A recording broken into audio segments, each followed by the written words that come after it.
அப்பதான் சுமந்திரர் வந்து பார்க்க வர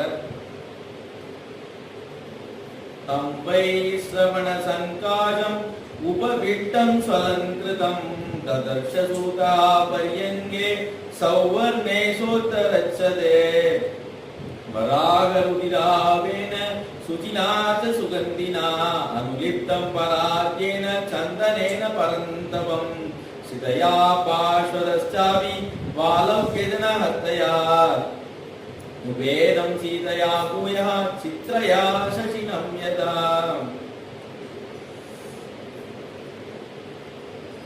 குபேரனை போல இருக்காரு அப்படிங்கிற. குபேரன் வந்து நிறைய பணம் வச்சிருக்கான் அப்படிங்கறதுனால சொல்லல, யாருக்குமே அள்ளி கொடுத்துருவானா அந்த சுபாவம் இருக்கிறதுனால குபேரனோட ஒப்பிட்டு பேசுற. தனதன்னு ஒரு பேர் உண்டு குபேரனுக்கு. தனத்தை வந்து கொடுக்கும் போது அவனுக்கு வந்து அவ்வளவு சந்தோஷமா கொடுத்துருவான்.